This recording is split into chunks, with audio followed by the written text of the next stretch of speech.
இல்ல வர்றவங்க எல்லாம் ஒயின் ஷாப்லயே வந்து கை வச்சேன்னு அர்த்தம்.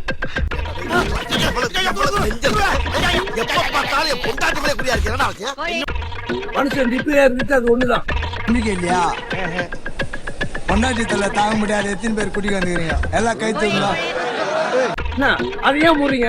எவ்வளவு கொலைங்க நடக்குது, எவ்வளவு கொள்ளை அடிக்கிறாங்க, எவ்வளவு திருட்டு நடக்குது, எவ்வளவு பிரச்சாரம் பண்றாங்க, எவ்வளவு அவமானங்கள், எவ்வளவு அசிங்கங்கள், எவ்வளவு காயங்கள், லஞ்ச கட்டுறவங்க அது கட்டுறவங்க அதெல்லாம் பார்க்காம வாங்கிட்டு கை வைக்கிறீங்க. நீங்க தப்பு இல்ல. குடிக்கிறதுக்கு காரணம் தெரியாது, அதான் வந்துருச்சுல்ல. அது பாட்டு இருக்குது. அவன் அவ்வளவு காசு கேட்டு குடிச்சு போறான். எதுக்கு உங்களுக்கு வாங்கி சாப்பிடு? அட பாவி, ஆளை பார்த்தா டம்மி பீஸா இருக்க, பயங்கரமான ஆளா இருக்கேடா. வாங்கி சாப்பிடணும் என்ன பண்ணிட்டு அதை நீங்க சம்பாதிக்கவில்லையா? நீங்க எடுக்கவில்லையா காசை? நீ கேட்ட ஒவ்வொரு கேள்வி என்ன செருப்பால் அடிச்ச மாதிரி இருக்குடா. அப்படிதான் இருக்கு. 10 ரூபா ஒரு கம்மியா கொடுத்தோம், ஜாஸ்தியா கொடுத்தா தேவையில்ல விஷயம். வாங்கி சாப்பிட போறீங்க. கட்டு மெட்டு வானா போட்டு 10 வருஷமா போயின்னு தான் இருந்தது. காசு இன்னைக்கு வருமாடா, நாளைக்கு போகும்.